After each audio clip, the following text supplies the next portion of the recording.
Lo que les voy a comentar y lo que voy a hablar no es una estructura teórica solamente, no es un marco teórico de lo que está pasando y de lo que pudo haber estado estructurado desde hace mucho tiempo.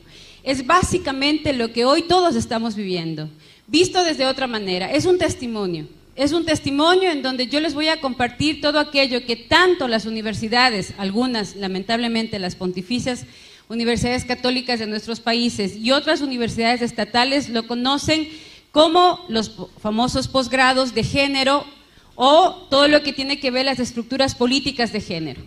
Es importante que sepamos de dónde parten, cómo fue estructurado y quiénes estaban detrás y con qué objetivo lo hicieron. Creo que para poder resumir todo esto y para que todos podamos compartir de una manera mucho más clara aquí hay tres poderes fundamentales. Un poder económico, que es el que mueve absolutamente todo. Un poder ideológico y político que tiene intereses, tanto eugenésicos como nazis y de gobierno global. Y un interés netamente ideológico hacia la nueva estructuración de unos nuevos procesos culturales y sociales. Mucho dinero de por medio, muchos intereses de poder de por medio, pero una propuesta que ha ido calando en nosotros de una manera asombrosa.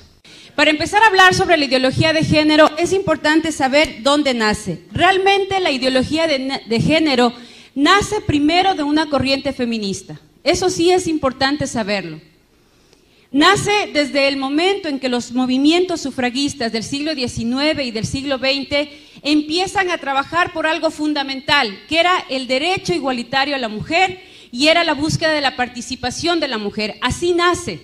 Nace desde lo que tiene que ver los primeros movimientos feministas. Dentro de estos primeros movimientos feministas vamos a ver qué se exige. Se exige la participación pública de la mujer, se exige el derecho al voto de la mujer. Pero ahí es donde empieza a marcarse una búsqueda de un lineamiento político y de un lineamiento filosófico.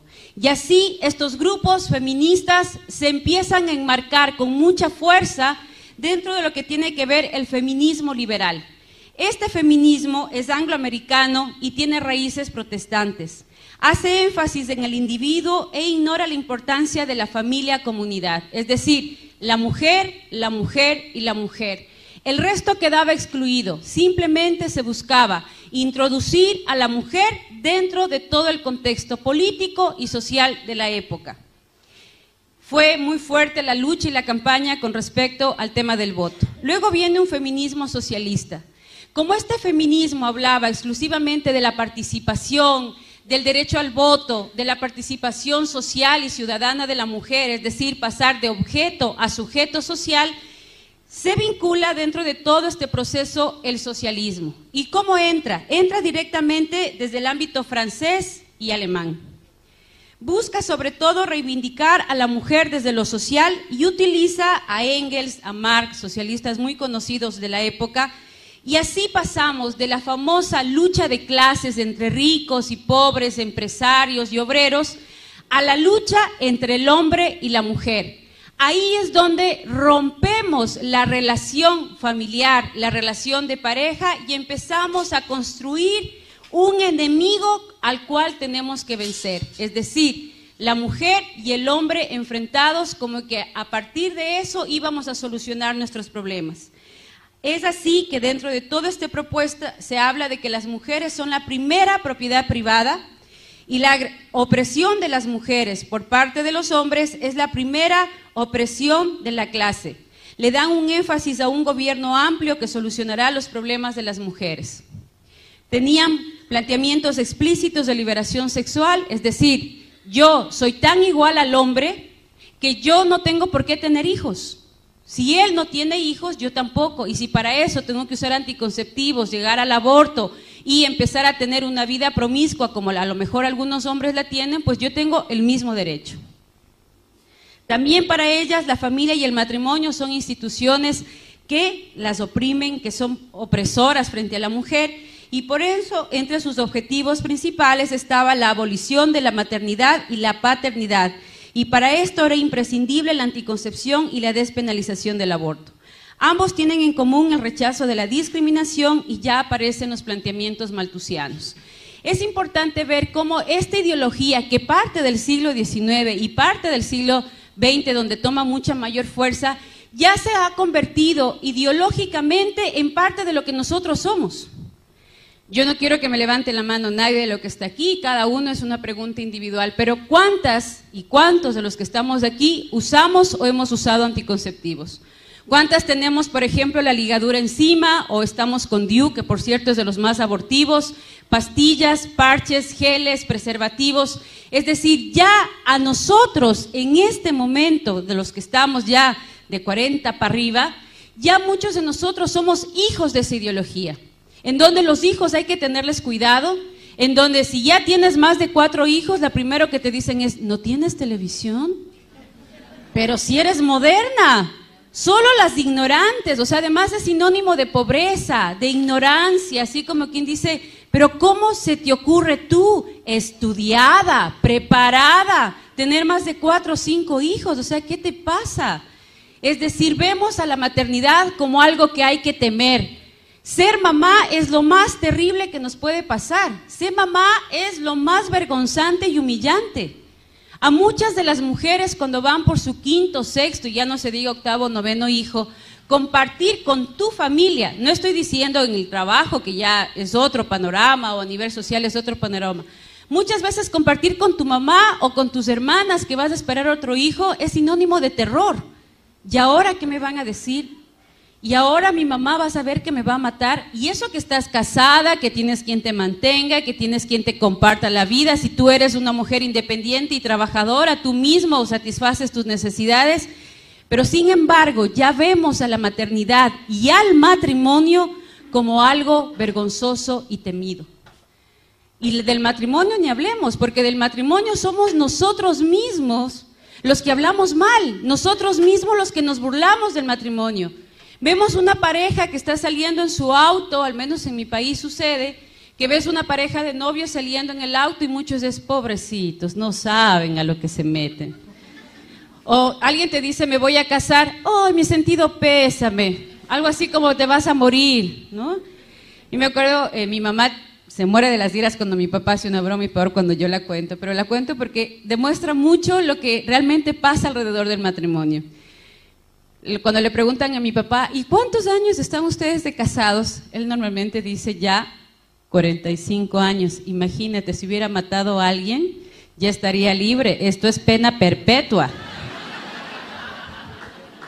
Entonces, claro, cuando ya empiezas a oír esas cosas y tienes 15, 16 años, dices, no, el matrimonio, paso, ¿no? Porque si tan malo es el matrimonio y tan malo es ser mamá, pues vénganse todos los anticonceptivos y todo lo que tenga que evitar el matrimonio. Y hoy postergamos el matrimonio 35, 40 años, preferimos tener una pared de títulos, una cuenta corriente bien gorda, casa, terreno, tarjeta de crédito, auto, a tener familia, a tener hijos.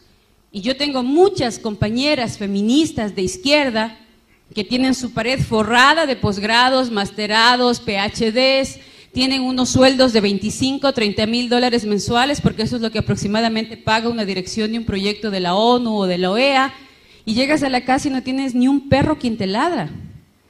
Envejeces sola. Y yo pienso que la soledad es de las peores cosas que nos pueden suceder.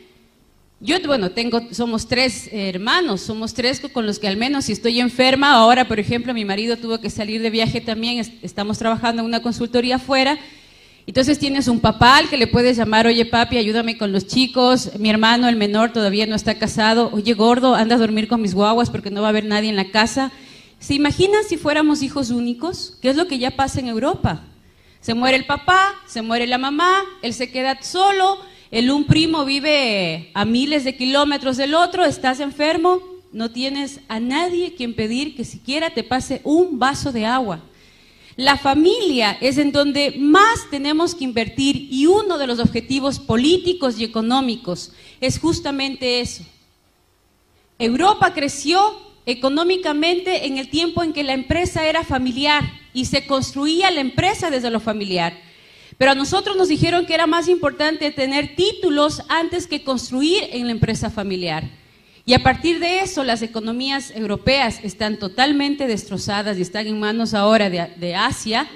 Y en América Latina, muchas de las empresas familiares también están desapareciendo porque nuestros hijos, o nosotros como hijos, ya no queríamos ser parte de la empresa familiar. Le tenemos miedo a la familia como factor de crecimiento económico y factor de crecimiento social. Y eso es un cambio ideológico que parte desde estos movimientos.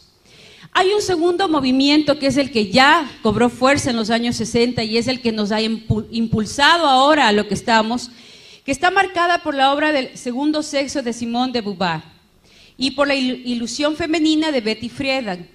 Este movimiento tiene ideas marxistas, pero junto con el liberalismo sexual. Aquí es donde se impulsa muchísimo lo que era la anticoncepción. Estos factores produjeron la revolución intelectual, fueron el inconformismo de los jóvenes, se sentían oprimidos, se sentían que no tenían mucho espacio de participación.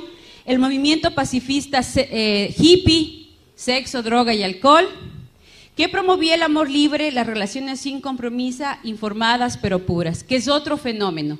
Mijita, prueba, ¿no? A ver cómo te va. Si te va bien, te casas, y si no, no.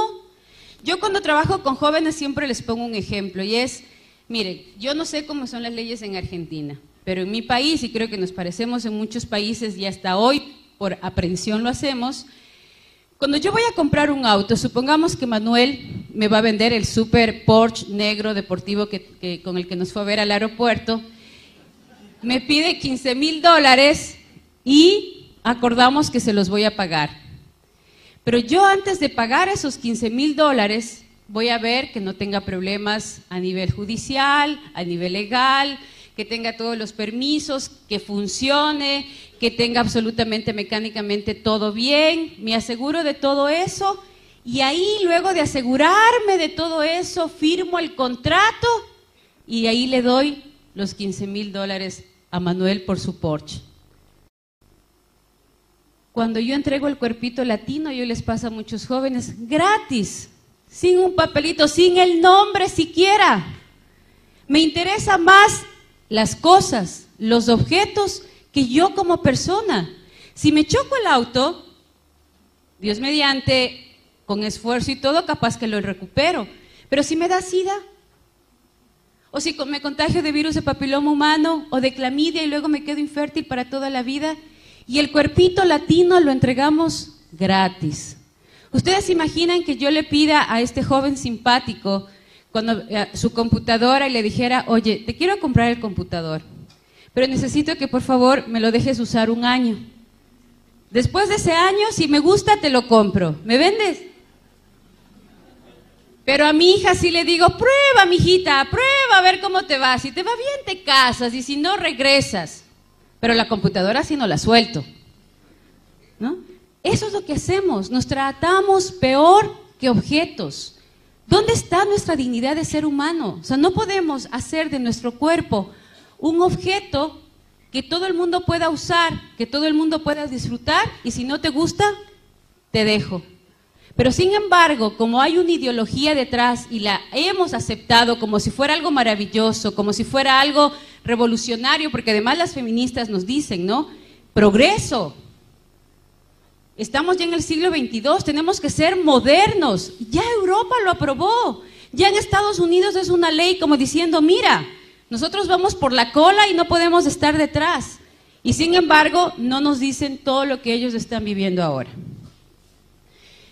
Pero hay un tercer feminismo, un feminismo revisionista que está apareciendo ahora en el siglo XXI, apareció ya a finales del siglo XX, y es un estudio y una reivindicación a partir de lo que se vivió en los otros feminismos. Este feminismo es nuevo, está apenas apareciendo. Hay una es una diputada, senadora de la Comunidad Económica Europea, que lo está liderando, y ella hace un análisis en donde dice que Badinter es la que está trabajando en esta propuesta, que las mujeres no estamos dispuestas a sacrificar nuestra maternidad y la relación con el trabajo. Es decir, nos interesa tanto ser productivas, pero no por eso dejar de ser mamás. No quieren construir una familia sin papá y mamá. Nos interesa el tener al papá a nuestro lado, el hablar del hombre como un compañero, el hablar del hombre como un amigo, no un enemigo a vencer. Quieren ser madres y trabajadoras, tener ese espacio legal para poder movernos. Exigen que los hombres no se desentiendan de su responsabilidad como padres, revalorizan las tareas que las mujeres hacen tradicionalmente, llegan a la conclusión que la liberación sexual de las mujeres habría beneficiado más a los hombres porque es a las mujeres a las que nos ponen aproximadamente 75 miligramos de levonorgestrel todos los días con el uso de anticonceptivos. Los anticonceptivos nos engordan, nos terminan los huesos, nos dañan la piel, se nos cae el pelo, aparte de que nos ponemos muy gorditas también, que es producto de este uso de hormonas. Y una cosa que muy pocos la denuncian a partir del uso de anticonceptivos es la primera causa de muerte de enfermedades cardiovasculares en América Latina con las mujeres es justamente por el uso y abuso de anticonceptivos. Somos la primera causa de muerte de las enfermedades cardiovasculares y está relacionada al uso de la anticoncepción. Y ahí sí nadie dice nada, ahí sí nadie habla de la salud cardiovascular. Pero sin embargo sí hablamos de la salud sexual reproductiva, que es la que produce realmente nuestra enfermedad y nuestra muerte. Estiman que la mujer ha perdido su identidad femenina para asemejarse a los varones, produciéndose la peor de las alienaciones, ya vamos a hablar más adelante de esto, y buscan implicar al hombre en el logro de la igualdad real entre los dos sexos. En general, de una manera resumida, ¿qué promueve el feminismo? El progreso de las mujeres, es lo que todas estamos buscando. Cuando hablamos de políticas a favor de la mujer, cuando hablamos de proyectos a favor de la mujer, ¿qué buscamos? El progreso de la mujer. Para eso se han marcado 3 espacios: la lucha contra el patriarcado, la subordinación de la mujer y la igualdad entre hombre y mujer. Esos son los 3 paradigmas que enmarcan todas las propuestas legales en el continente. Si ustedes revisan todas las propuestas, nosotros elaborábamos las propuestas y las entregábamos al Consejo de la ONU previo a la elaboración del documento para el estudio de los encuentros tanto en el Cairo como en Beijing. Estos documentos siempre van a enfocar 3 problemáticas a raíz de un tema y las problemáticas estaban centradas en estos 3 puntos.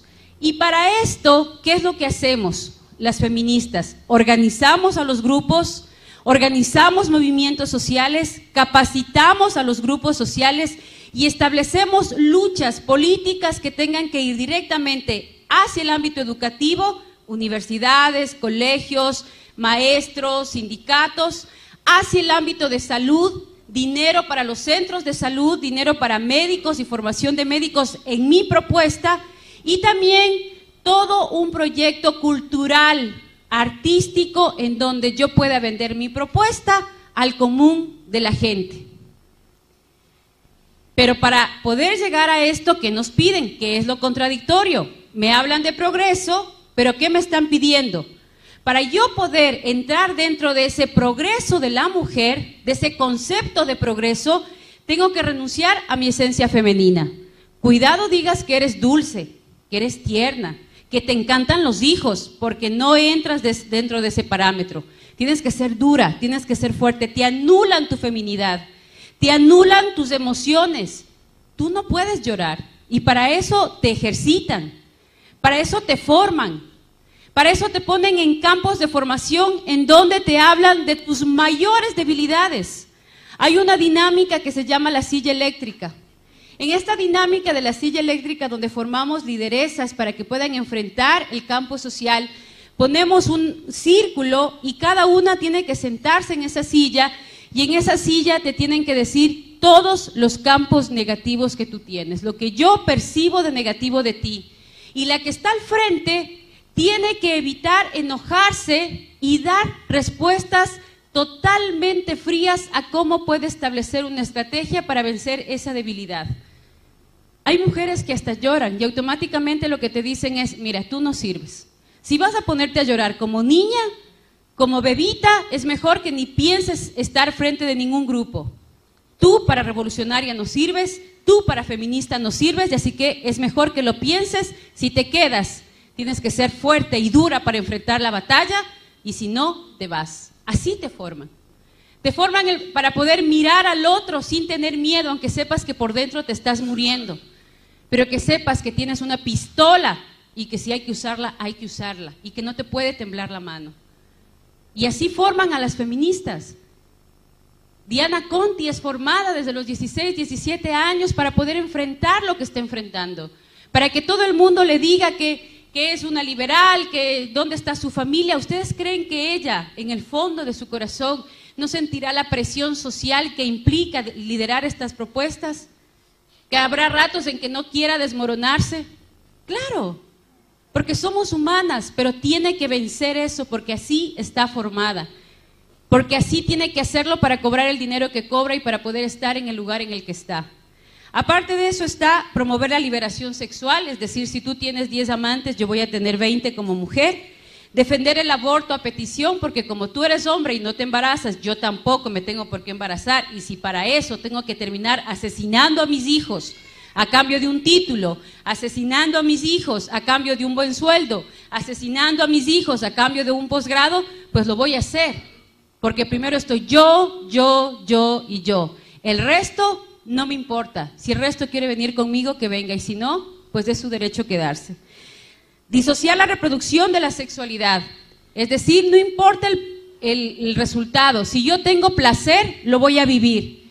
Y ahí les tienen a un montón de diputados y senadores en América Latina discutiendo sobre el placer sexual de unas cuantas personas y si tienen o no tienen derecho a casarse. Cuando en el fondo, si nosotros vemos, estamos discutiendo sobre un tema genital, sino un tema de 2 o 3 personas que tienen placer sexual, besándose y amándose entre hombres o entre mujeres. Cuando las mujeres estamos automáticamente en muchos países, ni siquiera tenemos el grado de alfabetismo que necesitamos. Cuando muchos padres de familia están sin trabajo, cuando muchas escuelas ni siquiera tienen un pizarrón decente donde puedan trabajar en el sector rural, cuando muchos centros de salud ni siquiera tienen una aspirina para poderle dar a un niño o a una niña que está enferma. Y sin embargo, los diputados y los senadores de nuestros países discutiendo sobre el placer sexual de 4 y 5 personas. ¿Por qué? Porque les dicen que es política.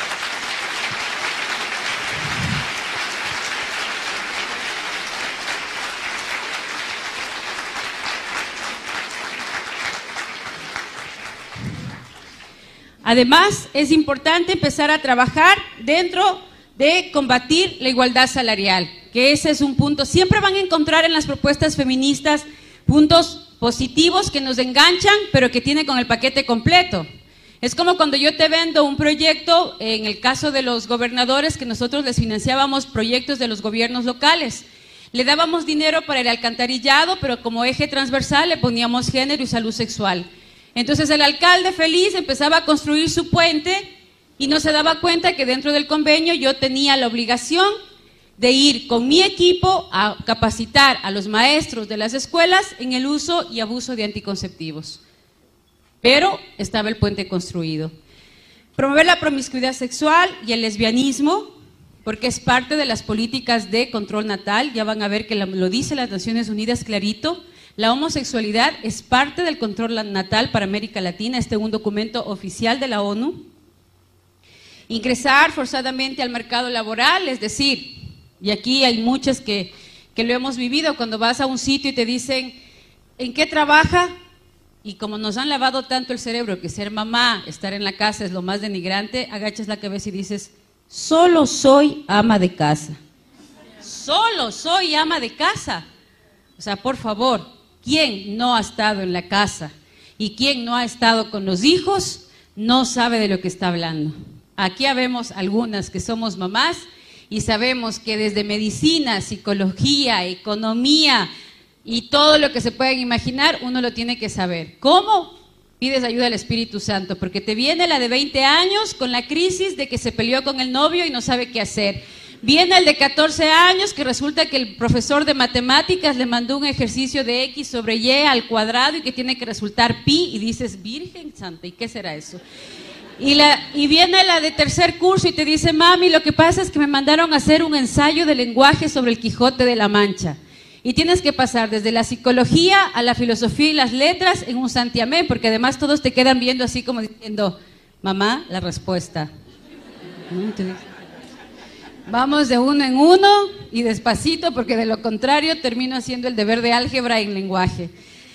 Promover la agenda de género es otro de los puntos que nace del feminismo, porque a las mujeres nos hablaron tan mal de los hombres y nos enseñaron a odiar tanto a los hombres que hoy terminamos en la cama de otra mujer, porque les tememos a los hombres. Y ahí también inicia la agenda de género, porque tengo tanto miedo de vincularme con un hombre, porque me han hablado tan mal de los hombres, que el amor entre mujeres dice que es más puro. ¿No? ¿Cuáles son las estrategias para esto? El primer canal que se utilizó en todos los grupos y a partir de las conferencias internacionales fue el punto como estrategia global, el control de natalidad como derecho humano. Fue el primer punto. ¿De dónde parte? Eso es importante saberlo. La ideóloga del control natal hay muchos, pero la que más fuerza ha tenido, la que más se ha leído, a la que más se le ha impulsado y la que mucho dinero manejó y creó varias organizaciones como la IPPF, que es la que más vende anticoncepción y aborto en nuestra región, es Margaret Sanger. Ella fue la precursora norteamericana de los movimientos feministas, luchó por la imposición del control natal, el uso libre de anticonceptivos y el fomento del aborto. Margaret Sanger es el ídolo de las feministas, sobre todo de las de antaño. Hoy se la considera pionera del nuevo feminismo, es decir, de las chicas de 25 y 30 años, porque es mucho más radical en los planteamientos. Fundó la organización La Liga Americana para el Control de Natalidad, hoy denominada IPPF, y en 1914 fundó el periódico La Mujer Rebelde, que se considera el hito comunicacional más importante de la mujer. El control de la natalidad como medio práctico de la política racista. Y dentro de todo esto se comenzó a manejar ya la imagen de la familia pobre, con muchos hijos, totalmente sufrida, acongojada, los niños sucios, botados, y la familia feliz con 2 hijos.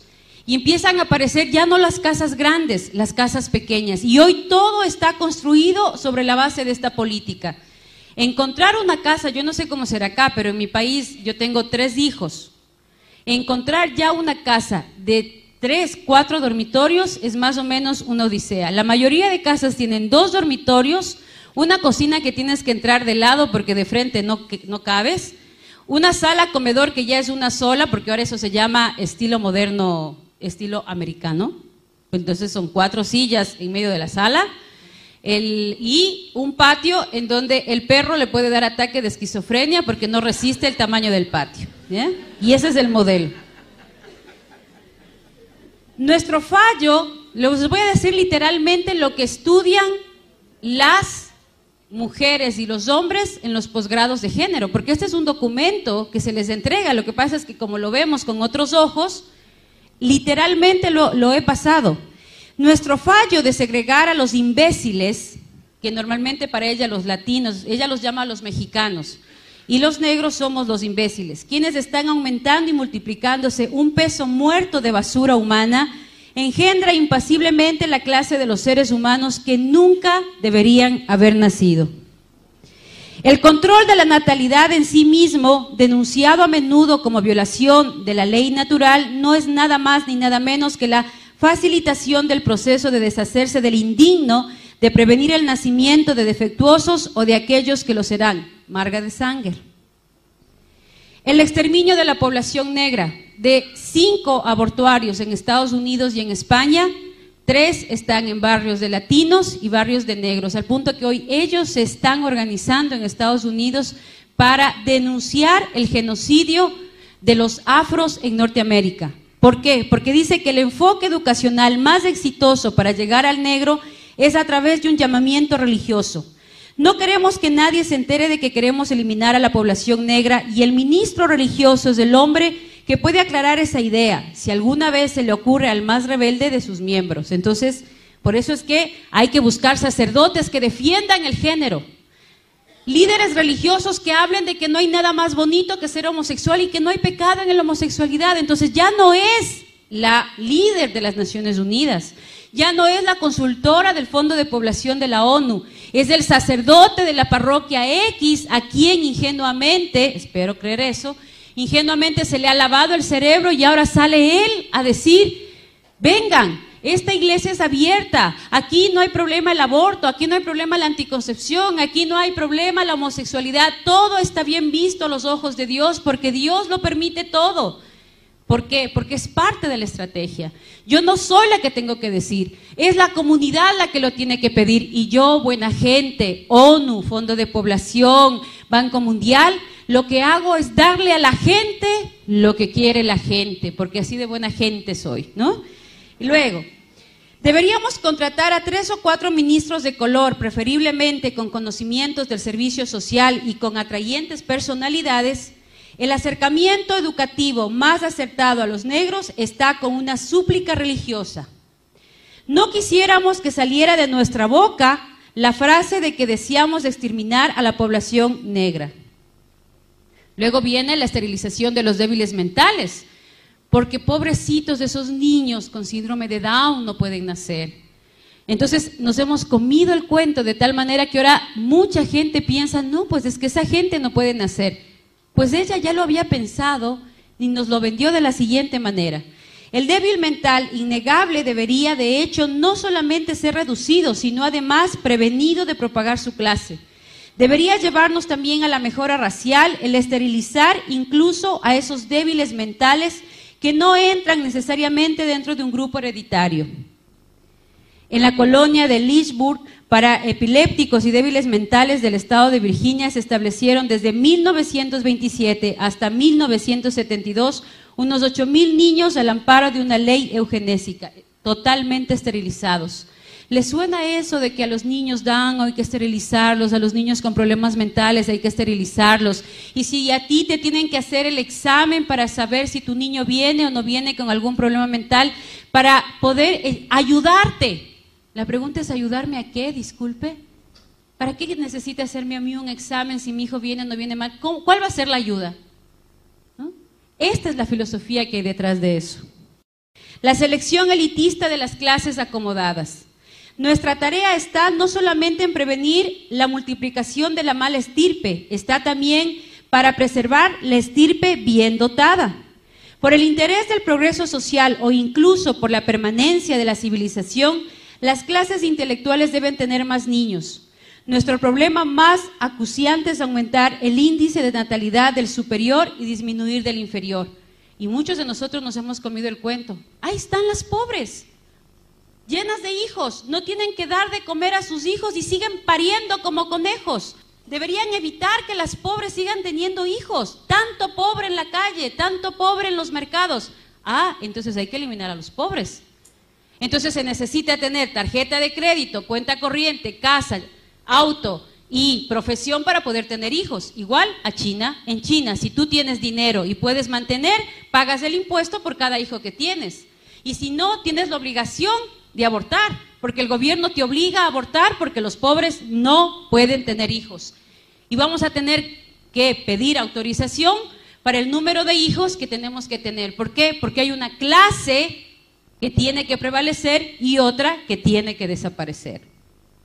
La destrucción de la familia y el matrimonio. La acción más misericordiosa que puede hacer una familia numerosa por uno de sus miembros más pequeños es matarle. La cama del matrimonio es la influencia más degenerativa en el orden social. No te cases, ¿para qué te vas a casar? Bueno, pues y si te va mal te divorcias.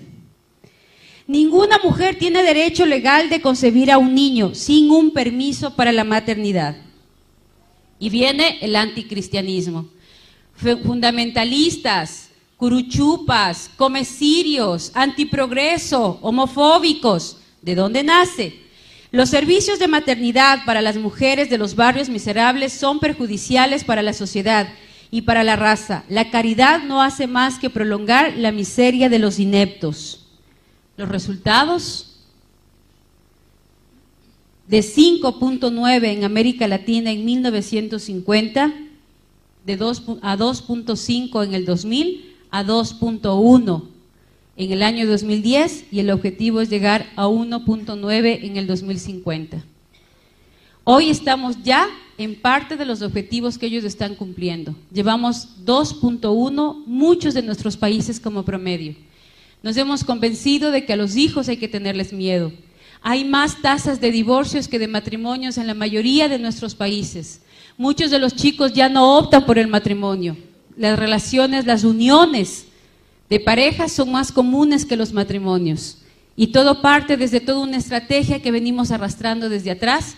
Yo le he puesto las frases tal cual ellos lo dicen, pero a nosotros nos hablan de progreso, nos hablan de derechos, nos hablan de felicidad, nos hablan de éxito, cuando en el fondo, si ustedes les preguntan a estas feministas, les preguntan a estos líderes sociales, ¿cuántos de ellos están con la persona con la que se casaron? ¿Cuántos de ellos tienen hijos botados en varios hogares? ¿Cuántos tienen hogares destrozados? Casi todos. Ustedes fíjense en un líder de izquierda, fíjense en una feminista y vea si realmente detrás de ella hay una estructura social y familiar que le sostiene. La mayoría de ellas no lo tienen. Y si la tienen es porque es un marido santo que aguanta todo. ¿Cuáles son sus canales? Aquí viene la estrategia. ¿Cómo funciona esto? A través de las conferencias que acaparan el 70% del trabajo de las Naciones Unidas. Esa es la estrategia. Ahí tenemos las conferencias de mujeres, de población, de niñez, de tierra, derechos humanos, las conferencias sociales y las dos últimas de la mujer y de los jóvenes en México. ¿Cómo operan?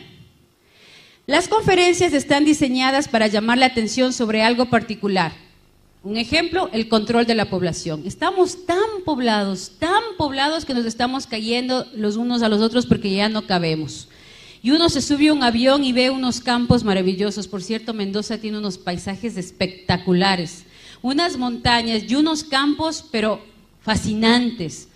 Y resulta que uno ve, sí, una población grande, sí, pero no están tan poblados que ya se están cayendo de los cerros. No, nadie, ¿no? Pero nos dicen no, control poblacional, ya estamos demasiados. Y producen documentos en consenso. He puesto en comillas en consenso, ¿por qué? Porque estos documentos los elaboramos un grupo de técnicos que trabajamos en las Naciones Unidas. Estos documentos reflejan verdaderamente la problemática que se va a trabajar. La problemática, por ejemplo, de violencia contra la mujer, la problemática de analfabetismo más alta que existe en América Latina y en África en relación hombre-mujer, es cierto. Se ponen las problemáticas reales, se hace un análisis de la problemática real y estos son los que tienen que definir las pautas para las acciones nacionales e internacionales. Es el documento base donde está el problema enfocado, pero tiene el marco de control natal. Problema, solución, control natal. ¿Cómo se llega a esa conclusión sin que yo ONU lo diga y lo diga la gente? Pues a través de las reuniones regionales. Estas reuniones son reuniones de avance, entre comillas. Son personal de la ONU quien redacta un borrador que se presenta a los delegados de los países en las precomisiones que se llevan a cabo en Nueva York. Este paquete que tiene que ver con el análisis de la problemática baja a cada uno de los países. En esos países se lo traduce a la realidad nacional, a la realidad de Argentina. En función de esa realidad, la ONU, a través de sus técnicos, llama a diferentes ONGs que estén trabajando en relación a ese tema. Y ahí viene el punto, la presión. ¿Cómo logro la presión? A través de las organizaciones no gubernamentales que yo mismo como ONU autorizo para llegar a la cumbre. ¿Por qué? Porque las reuniones paralelas a la conferencia se focalizan en el trabajo de lobby. Yo llevo un grupo de jóvenes, de esos chicos guapos y simpáticos que están en la esquina, les cuento todo el drama, pobrecitas las mujeres, excluidas, sacrificadas, llenas de problemas, no tenemos participación, entonces tenemos que sacar adelante la participación. Ellos empiezan a dar una serie de ideas, una serie de propuestas, una serie de actividades, de estrategias, resultados, porque además tú le entregas las fichas que tienen que llenar. Ellos no llenan las fichas por sí mismos. Yo les entrego unas fichas con unos lineamientos y unas preguntas que ellos tienen que responder. Y el momento en que yo veo que, por ejemplo, una de estas simpáticas chicas dice, pero ¿por qué la ley del aborto? O sea, no tiene nada que ver el control natal contra el aborto. Yo automáticamente lo que le digo es, mira, después hablamos, te lo tengo que explicar. Lo que pasa es que ella no tiene muy claro el asunto, pero luego yo hablo con ella, pero ustedes sigan trabajando. Entonces, la anulo directamente. Cuando sale el documento no lo redactan ellos. Yo contrato una relatora, las famosas relatoras de mesa, que son las que ya están capacitadas por mí, las que ya recibieron absolutamente toda la información que yo necesitaba, recoge 4 o 5 planteamientos de ellos y lo traduce al lenguaje que la ONU quiere plantear como política internacional. Así funciona. Entonces, ahí viene el lobby.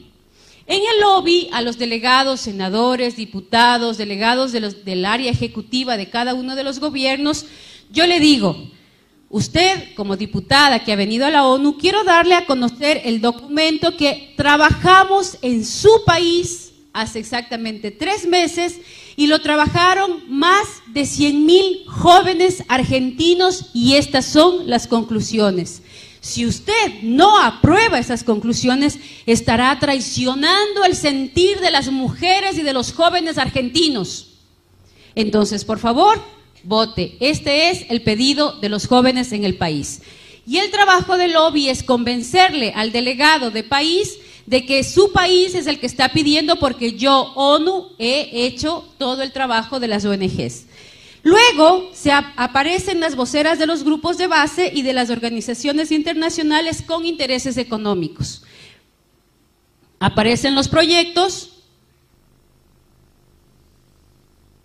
disculpen, aparecen ya los proyectos. Entonces, ¿qué es lo que viene ahí? Aparecen las problemáticas, aparecen las temáticas, lo que se va a aprobar y, milagrosamente, aparecen las financieras. Yo tengo 20 millones de dólares para apoyar esa propuesta. Yo tengo 100 millones de dólares para trabajar con jóvenes en Colombia. Yo tengo 6 millones para hacer convenio con Ecuador.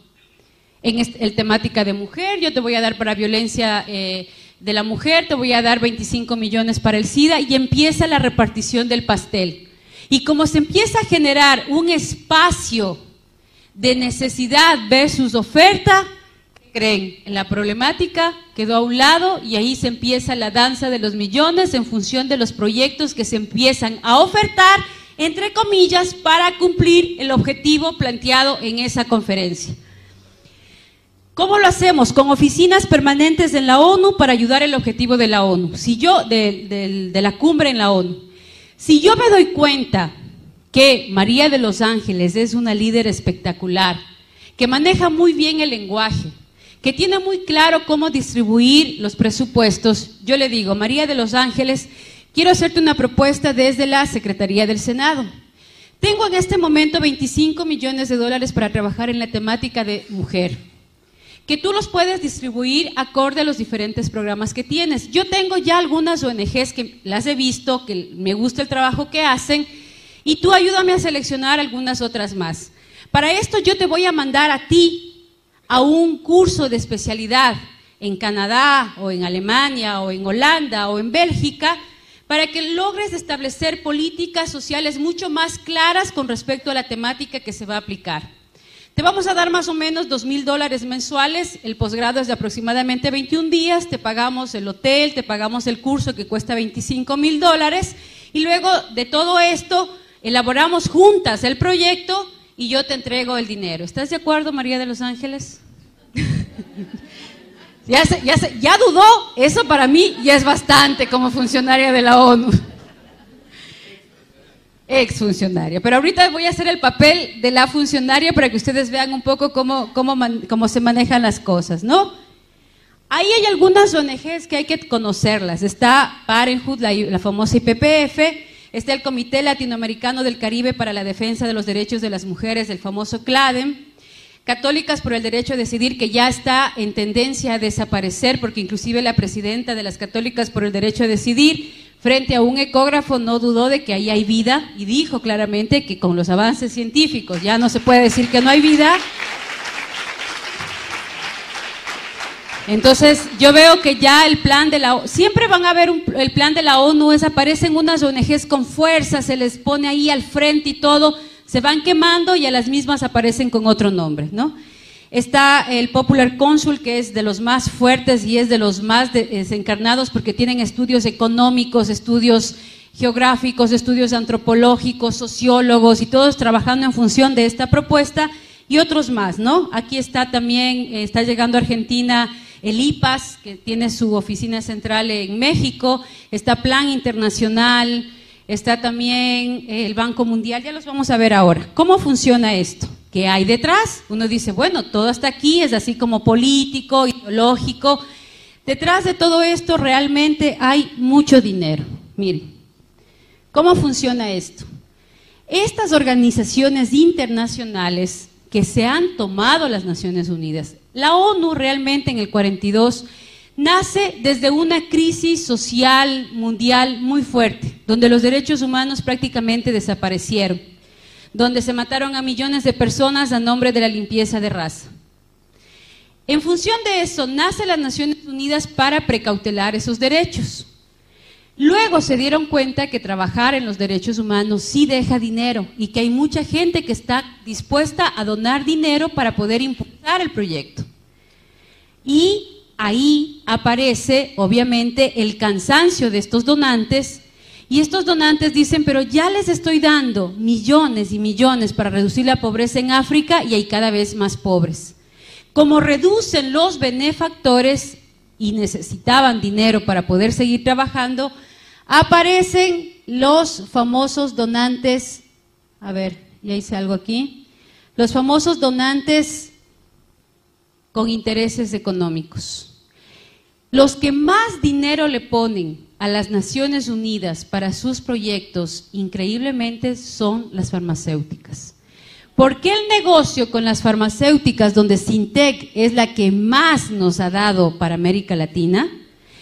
Es la que invierte para generar los proyectos de educación sexual como inversión para poder retribuir. ¿Dónde está el negocio? Yo te vendo los preservativos a 12 centavos desde la India.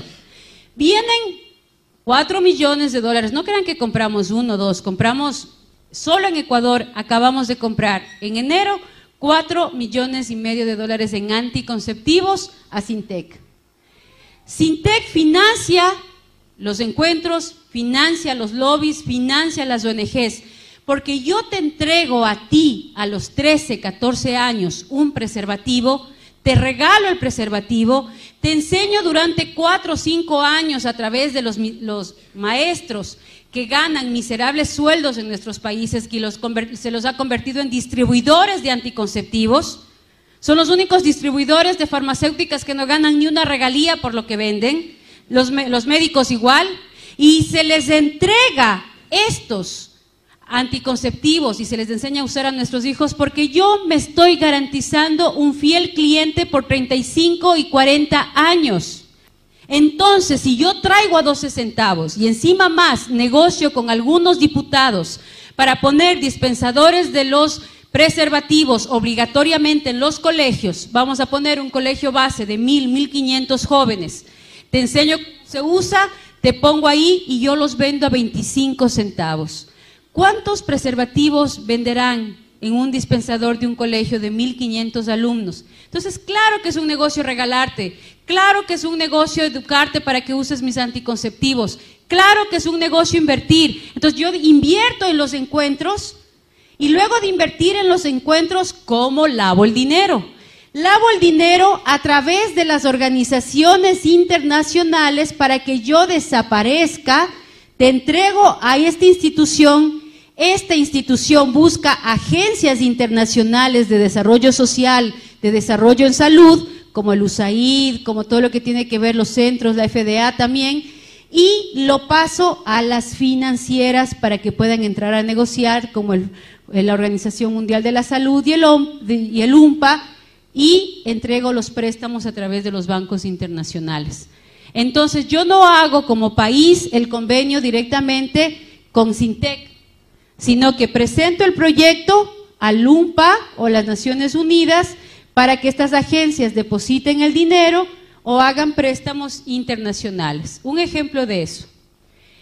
Si yo soy diputado, si yo soy alcalde o gobernador y hago un convenio con el Fondo de Población o hago un convenio con UNICEF, hago un convenio con el Banco Mundial para mejorar los centros de salud de Mendoza, el Banco Mundial, a través de estos organismos internacionales, me ofrece donarme 100 millones de dólares para construir, para arreglar, para comprar equipos a los centros de salud de Mendoza. Dentro del convenio está el eje transversal de salud sexual reproductiva, que incluye la consejería gratuita a adolescentes para que los adolescentes sin permiso de sus padres usen anticonceptivos, para que se trabaje en género, es decir, capacitar a los maestros y a los médicos en atención a personas homosexuales, y todo lo que tiene que ver con la entrega de anticonceptivos y esterilización a las mujeres y a los chicos y a los hombres en Mendoza. Entonces, espectacular, pero hay un eje transversal que de esos 100 millones, 1 millón, 2 millones, 3 millones será destinado para mi proyecto. ¿Quién va a manejar ese proyecto? Entonces yo le digo, señor gobernador, no se preocupe. Primero lo invito a cenar en un local muy bonito, y aquí uno ve el sticker de la ONU y te abren las puertas por todo lado. Nadie puede entrar, pero si le dice, soy funcionaria de la ONU, siga por favor. Le llamo de la ONU para hablar con el gobernador, claro, siga por favor. Lo llevo a cenar, porque para eso tú ganas un sueldo, pero te entregan una tarjeta de crédito de aproximadamente $20,000 para que tú como funcionaria puedas invitar a diputados, puedas invitar a gobernadores, a gobiernos locales, a cenas, a teatros, a lugares, a posgrados, a viajes, y así poderle inmiscuir en la propuesta. Le digo, mire, usted encárguese de estos 98 millones, yo voy a contratar los técnicos, porque yo me imagino que usted no tiene experiencia en esto de contratos sociales, ONGs y todo. Yo ya tengo el estudio de con qué ONGs puedo trabajar, y en función de esas ONGs yo empiezo a implementar el proyecto. Yo tengo mi equipo, tengo mi gente, así que usted de eso no se preocupe. Firma, y empezó el proyecto sin que nadie se dé cuenta y sin tener que buscarme marchas en contra, ni que vengan los Provida a decirme que esto no está bien, ni que vengan un montón de viejitas comerciarios a decirme que eso está mal. Ni se han enterado, ya está firmado el convenio y ya está el dinero en la gobernación. La más grande de estas ONGs que trabaja en todo el continente, desde México hasta Brasil y Argentina y Chile, es la IPPF. El que está al frente de la IPPF actualmente es el hijo de Margaret Sanger. La IPPF, Alexander Sanger, él es el gerente de la IPPF actual. Y la IPPF en su página web, ellos, la verdad es que nosotros no leemos, pero ellos lo tienen bien clarito y lo ponen ahí directamente. La IPPF trabaja para mejorar el acceso a la anticoncepción de emergencia para ayudar a prevenir embarazos no planificados y abortos inseguros. ¿Qué quiere decir? Que trabaja por el aborto seguro, que vende abortivos, que vende aborto químico, que esteriliza y entrega anticonceptivos a los jóvenes sin mayor información. Y aquí ustedes no ven absolutamente en ninguna parte de la página, en ninguna parte, lo que tiene que ver con el peligro de las enfermedades de transmisión sexual de nuestros hijos. Yo lo único que hago es vender un negocio. Entonces, imagínense qué negocio. Te entrego anticonceptivos. Como sé que no existe sexo seguro, tienes dos opciones: o te embarazas o te enfermas. Si te embarazas, te vendo el aborto. Y si te enfermas, te vendo, por ejemplo, la famosa vacuna en contra del virus de papiloma humano, que le dicen muy noblemente en contra del cáncer de útero, que no hay tal cáncer de útero si no hay virus de papiloma humano, que es una enfermedad que se transmite vía piel a piel por el simple sudor de la piel. Entonces yo también te vendo las vacunas. ¿Cuánto cuestan? $475. ¿Cuántas dosis? 3 dosis. ¿Cuánto cuestan los retrovirales para el SIDA? En Brasil se los produce a $170, $180 y nos lo venden en nuestro continente entre $800 y $1,000. Un negocio redondo. Y para completar el negocio, yo también te vendo las máquinas a través del IPA para todos los procedimientos abortivos, Y no conforme con eso, hoy me he inventado un tubo para extraer el bebé de 8 a 10 semanas, venderlo completo, entren a las páginas web y pongan compro y vendo bebés abortados, y mientras más completo está, más caro te pagan las mismas farmacéuticas para dos cosas: investigación con bebés muertos o elaboración de geles, de cremas y de shampoos con el colágeno de nuestros propios hijos. Ese es el negocio macabro que hay detrás. Entonces, vamos a ver qué de las conferencias y cuánto dinero ya está implementado. En la conferencia del Cairo del 94 ya se habló del aborto como un derecho y muchos países lo aceptaron. Incluyeron los derechos sexuales y reproductivos, y desde 1998 todas las constituciones, todas, sin excepción alguna, todas las constituciones del continente incluyeron dentro del marco constitucional en el área de derechos humanos el concepto de salud sexual reproductiva, sin considerar lo que eso implicaba. Los fondos para planificación familiar en todo el mundo fueron de 17.000 millones de dólares que ya se entregaron y ya se gastaron. Educación sexual y sexo seguro desde los 14 años, que ya empezamos ahí a elaborar los primeros textos educativos para ser entregados a nuestros hijos. Representantes de Honduras como Lorena Casco y también Cecilia Royals fueron las que más guerra nos dieron en esa época. Ellas fueron las que impidieron, y gracias a ellas muchas de estas políticas en América Latina no se introdujeron, porque alertaron a varios de los gobernantes que estaban ahí y a varios de los delegados. Se habló también de que los niños que nazcan deben aparecer como niños deseados, y se empezó aquí a introducir dentro de todos los textos de salud, dentro de todos los libros de ginecobstetricia, el concepto de niños deseados como política desde la resolución de El Cairo. Se trató de cambiar el concepto de familia a familia en todas sus formas, y Europa lo acogió. América, desde Norteamérica, Canadá hasta el Cono Sur, no la adoptaron en el 94. Luego en Beijing, ya los logros que se tuvieron y que ya estamos viviendo el resultado de eso se trata negativamente al matrimonio, a la familia y a la maternidad, y se empieza a hablar de la importancia de vivir las relaciones sexuales como un derecho sin llegar ni al matrimonio, y no importa el sexo, no importa el estado civil, no importa si eres hombre, si eres mujer, no importa absolutamente nada. Buscan eliminar la discriminación específicamente en el tema de la homosexualidad, y ahí aparecen las primeras leyes en Europa y en Norteamérica para incluir la libre orientación sexual, tanto en los diferentes estamentos estatales hasta llegar a los estamentos constitucionales. Y ya en muchos países se ha logrado: México, Colombia, Argentina, que ya les voy a decir, son los 3 parámetros. Este es un dominó. Este dominó que tiene la ONU tiene 3 puntas a nivel latinoamericano y del Cono Sur. México, por ser, entre comillas, país católico, está la Santísima Virgen María y su influencia tiene mucha fuerza por la guadalupana. Está Colombia, porque se considera siempre un país mucho más conservador, mucho más apegado también a la religión, y está Argentina por su influencia política y porque siempre o marca la moda, o marca los hitos musicales, marca los hitos artísticos. Entonces también está Argentina. Caen las 3 puntas y el dominó va cayendo automáticamente uno tras de otro. Esa es la estrategia que se tiene. Busca eliminar los obstáculos para la igualdad de género, y empiezan a aparecer grupos artísticos financiados por la misma ONU, artistas y varios líderes sociales y políticos, homosexuales como personas lindas, como hitos, como ejemplos, y empezamos a aparecer en la televisión, empiezan a aparecer homosexuales, empiezan a aparecer varias personas. De hecho, Walter Mercado es uno de los beneficiados de los proyectos de la ONU con dinero para expandir su imagen dentro del continente, porque su imagen daba mucha fuerza a la relación del buena gente, lindo, simpático y que ayuda a los demás. Propone eliminar la tradición y la religión que discrimina contra los jóvenes, y aquí se empieza a hablar por primera vez de una religión universal.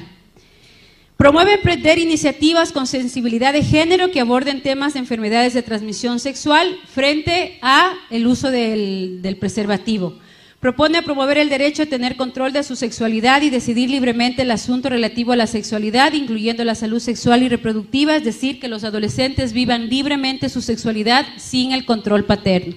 Y se empiezan a organizar desde el año 95 las famosas coordinadoras juveniles de salud sexual reproductiva, los famosos grupos juveniles de feministas, los famosos grupos estudiantiles universitarios a favor del derecho a la mujer. Luego viene la CEDAW, que desde el 79 se empezó a trabajar, pero que ya a partir del 2000 se firmaron los convenios, y ahí empieza como instrumento jurídico fundamental para asegurar igualdad de los derechos de las mujeres. Define la discriminación como cualquier distinción, exclusión o restricción de los derechos a libertades de las mujeres, proclama el derecho a la igualdad entre hombre y mujer, un comité de expertos que verifica el cumplimiento de estos derechos, y ahí ustedes ven que tienen en cada gobierno vienen a visitarte para ver y evaluarte si estás o no estás cumpliendo, y se ratifica el protocolo. ¿Quién estuvo detrás de todo esto y financió directamente estos dos eventos y la legalización en las diferentes constituciones? Frederick Osborne y la IPPF. Frederick Osborne, que fue el que dio el dinero en un 80% para África y América Latina, no es nada más ni nada menos que el presidente de la Sociedad de Eugenesia. Es el fundador, junto con Rockefeller III, del Consejo de Población y el Lobby Pro Aborto, y es el estratega de la criptoeugenesia. Luego viene, con todo este financiamiento, ¿cuál fue el resultado? Condicionar el entorno por medio de presiones sociales y psicológicas concentradas en los jóvenes y en los padres. ¿Cómo se hace esto? Se trabajan talleres que se convoca desde las Naciones Unidas. Yo voy a dar desde el área que más trabajaba, que era el área de los maestros. Entonces yo convoco a unos 200, 300 maestros para establecer la nueva política educativa en materia de salud sexual reproductiva. Se trabaja todo a base de dinámicas, de ejercicios grupales, de terapias grupales, más o menos todo lo que tiene que ver con trabajo desde lo personal, para debilitarte hacia la toma de decisiones en función de la decisión grupal. Cojo los maestros, vengo y traigo a la súper experta, PhD, doctora, 80 libros, habla no sé cuántos lenguajes, bien especializada de Alemania, y la presento tal cual para poder darle exposición a los maestros. La primera dinámica que propone esta súper experta es traer a dos lesbianas frente al público y se les pide simplemente observan y van a percibir sus sensaciones y emociones. Esa es la pregunta y ese es el punto de partida de la dinámica. Entran las lesbianas, se quedan mirando, se acarician, se besan y se van. La pregunta de la super experta es ¿cómo se sintieron? Y empiezan unos que sí, que me da igual, mira, cada uno tiene derecho, otro que dice, no, me parece horroroso, o sea, no estoy de acuerdo, por favor, ¿cómo es posible que nos hagan esto? Yo venía a otro taller y todo. A todos los que protestaron, les digo, por favor, levanten la mano quienes no están de acuerdo o no les pareció bien o se sintieron mal o se incomodaron con esta dinámica. Levantan la mano, gracias, bajen la mano, por favor, y les digo, ustedes deberían ir al psicólogo. Tienen un problema moral. Ustedes tienen todavía problemas de carácter interno que resolver porque están influenciados por cuestiones religiosas, de derecha, y todo lo que ustedes piensan va a evitar el desarrollo de nuestros países. En el evento van a haber muchas cosas de este tipo, por lo tanto decidan si se quedan o se van. Yo les puedo recomendar tomar un taller de gestáltica que les permita vivir su sexualidad, porque a lo mejor lo que tienen es una sexualidad reprimida, porque el 50% de varones ya ha tenido tendencias homosexuales y el 30% de mujeres también las vive todos los días. Eso lo dice el estudio hecho en X, Y, Z, y por lo tanto ustedes están dentro de ese marco. Agachan la mayoría de la cabeza, hay 2 que 3 valientes que se mantienen y pelean, pero el resto mutis. ¿Por qué? Porque lo dice la súper experta. Y así es como empiezan a trabajar. Todo esto se introduce el control natal y eso ya lo hemos visto, ¿no?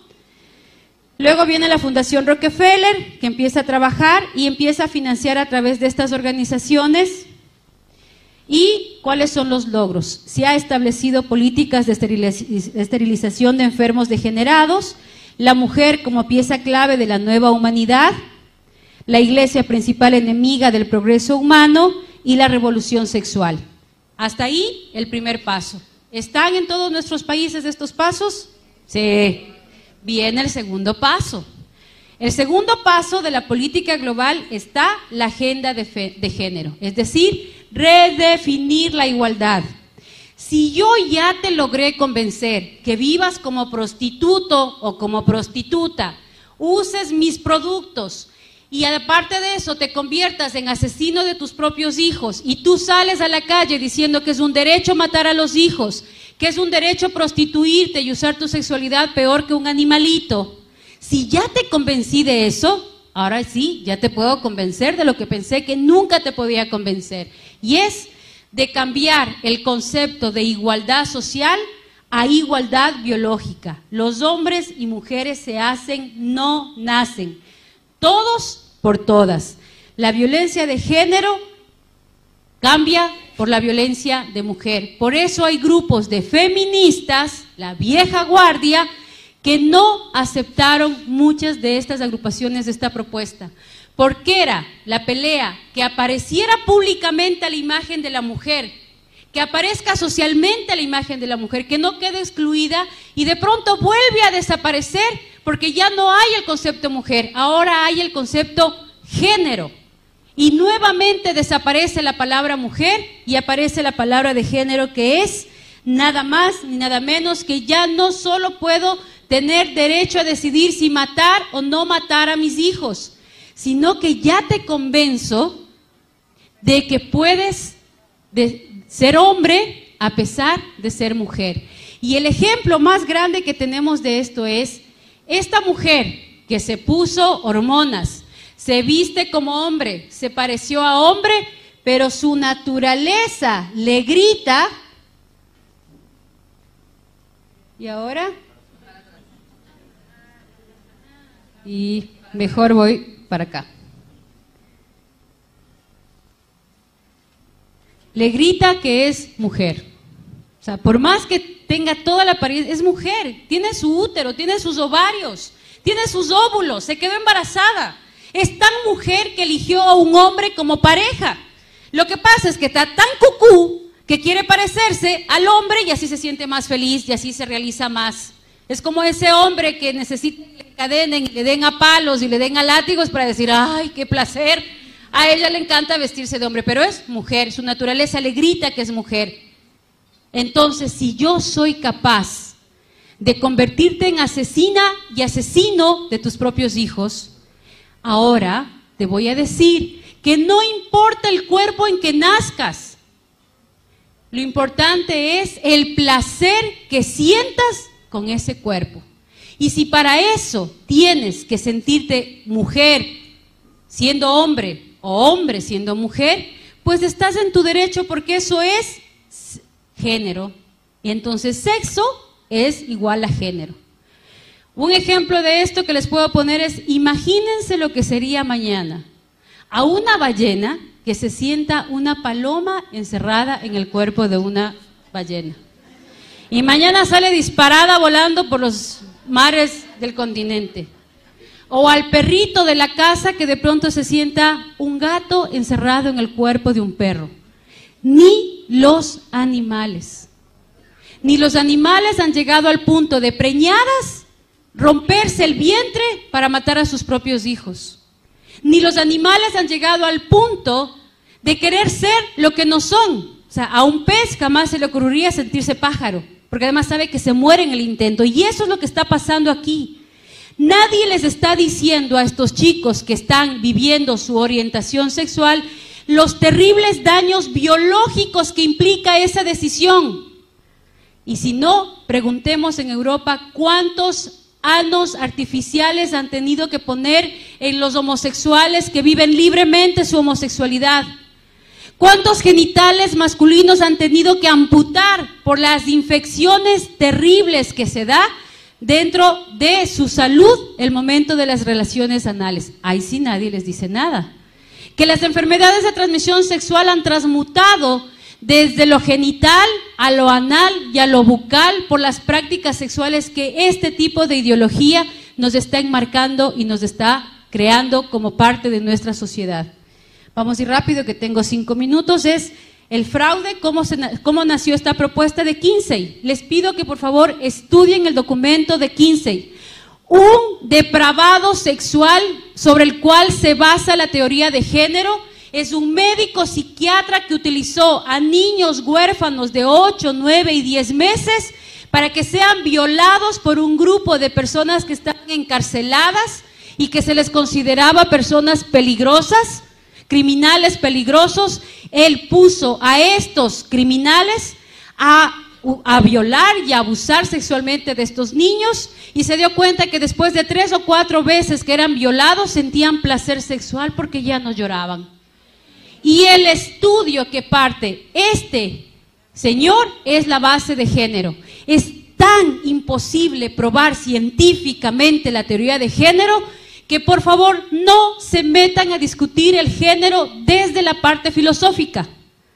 Género se debe discutir desde estrictamente la parte biológica, la parte conductual, la parte científica que ustedes pueden probar.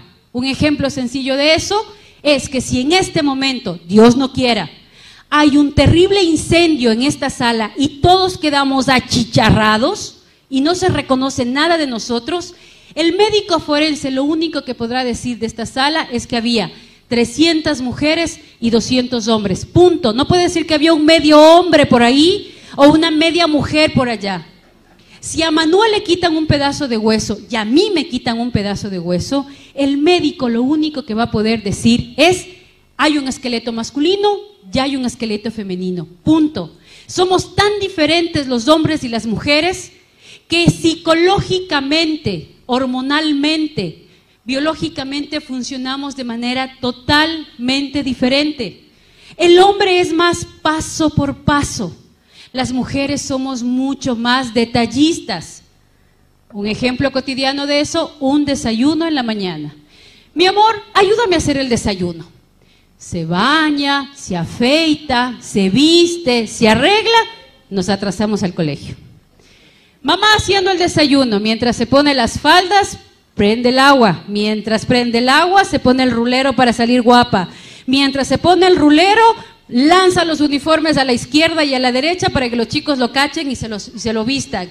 Prepara los refrigerios mientras pone la lavadora y se quede funcionando para poder salir. Y a las 8 en punto todos estamos en el sitio en el que tenemos que estar. Porque así somos.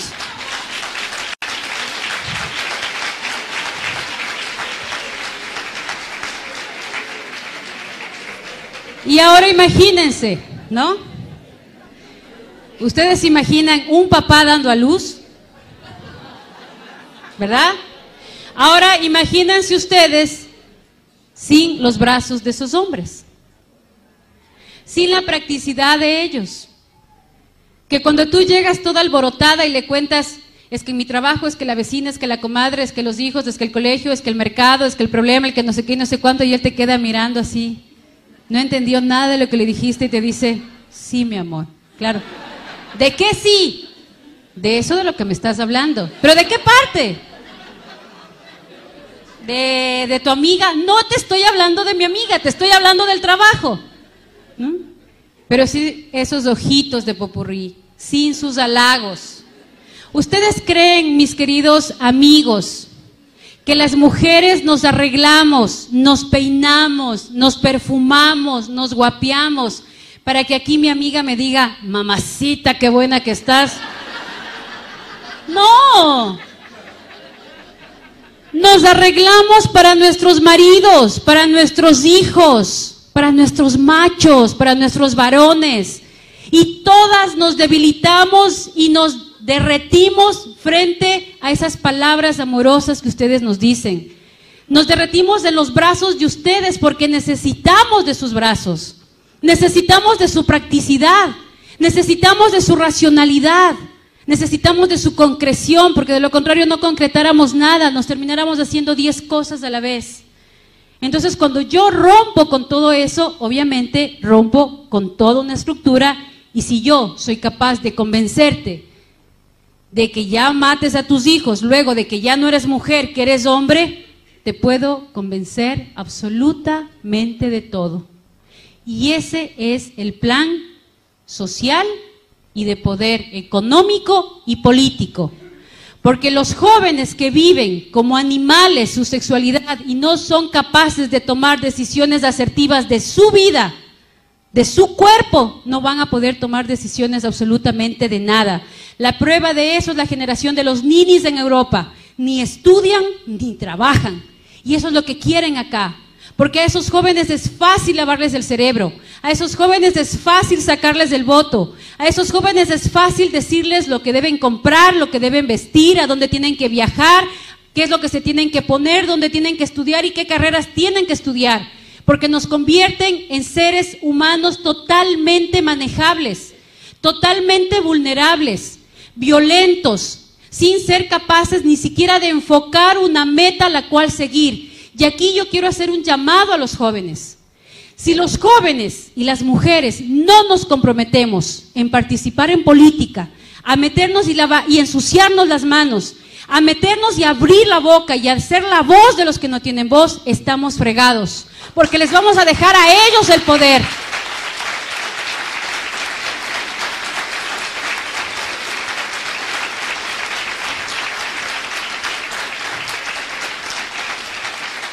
Si ustedes no participan, de nada les sirve tener 100,000 personas en la calle y 80 en contra dentro del Congreso, dentro de los diputados. No nos sirve de nada. Están en época de elecciones. Si ustedes no se deciden en participar, si ustedes no deciden a enfrentar la parte política, Liliana y todas las diputadas que están alrededor de ella no van a poder hacer nada porque están solas. Necesitan gente adentro. Si ustedes jóvenes no son capaces de extorsionar a los políticos, de presionar a los políticos y decirles, yo soy su futuro votante por varios años, si usted no me firma este papel donde se compromete a defender la vida y la familia, yo y todos los míos no le daremos el voto. O firma o considérese un cadáver político, porque nadie va a votar por usted. Es así como tenemos que actuar.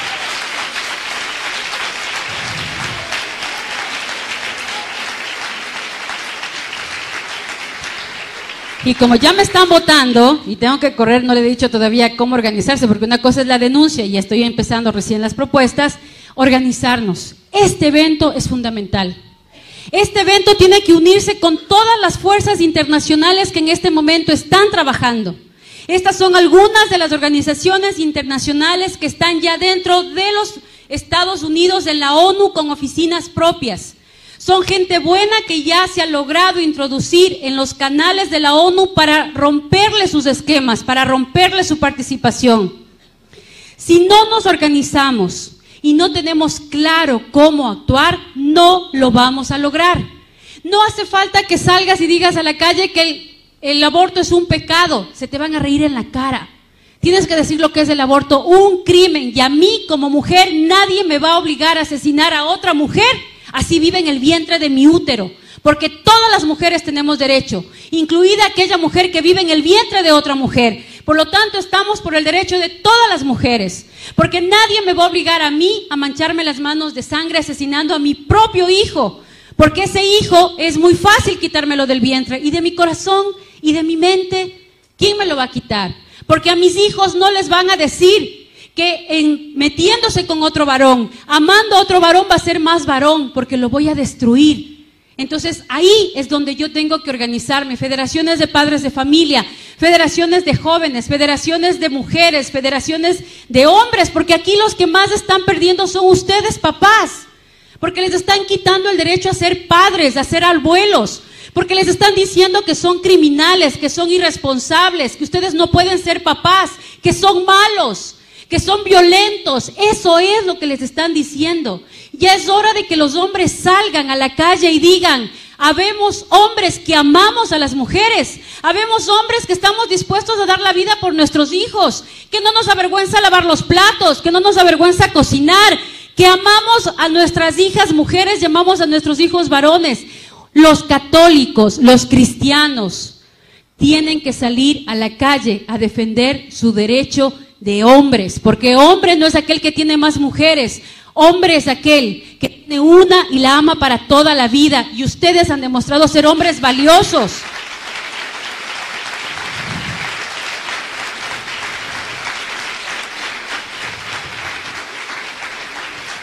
Finalmente vamos a hablar de nuestros hijos. Machismo empieza con M de mamá, mujeres. Es hora de empezar a trabajar en la educación de nuestros hijos, en ambientes de vida coherente y con valores, buscando un ideal de persona, enseñándoles a tomar decisiones acertadas, que si ellos no están de acuerdo que en su colegio, en su universidad, les den condones, ellos sean capaces de abrir la boca y decir, no estoy de acuerdo, oiga maestro, disculpe, ¿usted me garantiza sexo seguro? ¿Usted va a pagar mi tratamiento si yo me contagio de SIDA? Si usted me firma que lo va a hacer o va a hacer con cualquiera de mis compañeros, hágalo. Caso contrario, si mañana tenemos SIDA, tenemos virus de papiloma humano, tenemos clamidia, usted va a tener que responder. Por lo tanto, es hora de que nuestros hijos, desde los más pequeños hasta los más grandes, sean capaces de enfrentar este nuevo sistema educativo con valentía, porque saben que tienen unos padres detrás que los apoyan, unas agrupaciones detrás que los defienden, un grupo de personas que piensan como ellos. No les hagamos tener miedo de que digan soy católico, que sean orgullosos de ser cristianos, de ser católicos, orgullosos de ser jóvenes que piensan diferente.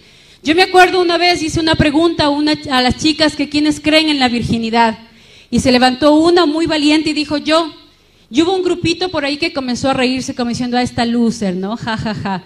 Ella les regresó a ver y les dijo, lo que ustedes son, yo lo puedo ser cualquier momento, pero lo que yo soy, ustedes ya jamás en su vida lo van a poder ser. Y esa valentía es la que necesitamos.